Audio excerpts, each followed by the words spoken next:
So let's take it to the next level. What does the word premium now mean in sports venues? I think it's different for everybody.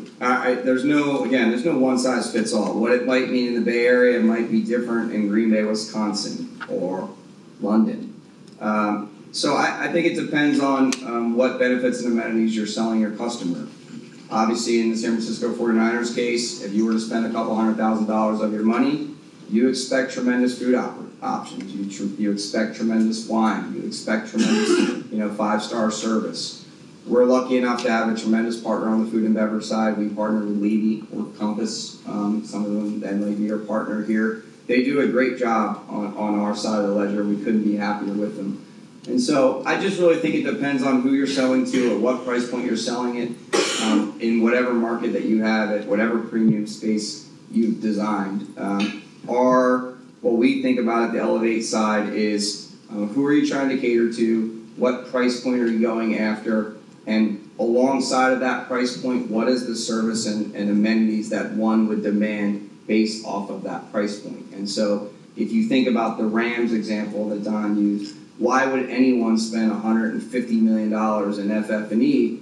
Well, that's because they're going after $600 million in seat licenses. So if I, the customer, spent $150,000 to $200,000 of my money, I probably expect something to be along those lines, right? And so if I was going to spend $25 on a ticket, I probably don't expect that. I expect a $2 hot dog, $5 beer, and it's going to be hot. I'm going to enjoy the experience. If I'm spending hundreds of thousands of dollars, that's very, very different. In the United States, we stopped naming our stadiums and arenas after dead generals, sports stars, or politicians, or cozy land masses. You're at Levi Stadium. I live in Miami, where we have both the American Airlines Arena or the Hard Rock Stadium, things of that nature. In Europe, it might be more of the dead generals, politicians, and that old star athlete, none of which write checks. Talk us through what Elevate is looking to do and what you're able to do to help your customers and clients through the commercialization that your team of real experts has put together. Yeah, I think all these opportunities are different. So, naming rights is obviously the big piece in the commercial side on the partnership inside of the U.S. Is it that way here? Not yet, but I think it's heading in that direction. But those of you who are here, or maybe in other parts of the football world, your jersey sponsorships are really what your naming rights are, right? Your sleeve sponsorships, your apparel deals probably match and or exceed something that we might do in the United States. And so, we take our commercial team, which is based here in London, and we think about, obviously, if you're looking to do a stadium naming rights deal, we're certainly happy to take a look at it. But we also understand that might not fit, and your fan base might not love the fact that there's a commercial brand on such a historic venue. But that does not mean that you can't find other ways to monetize your asset.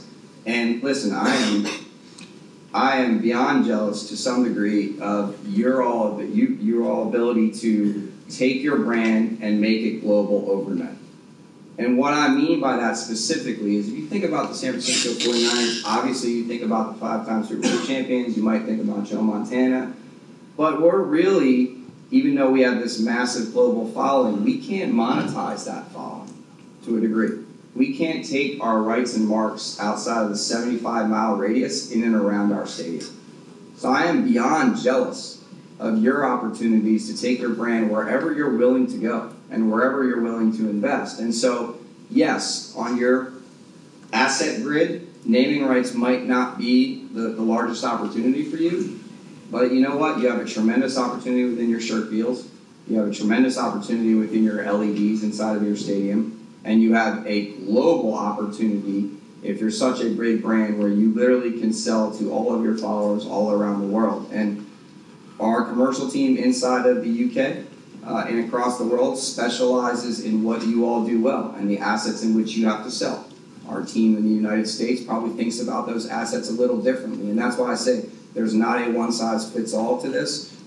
We feel like we've done some of the largest deals in the world, and we have some expertise in that, but really we just do a needs analysis with every single brand. We do an asset analysis to see what you have at your disposal that we think we might be able to monetize, and then we go to market.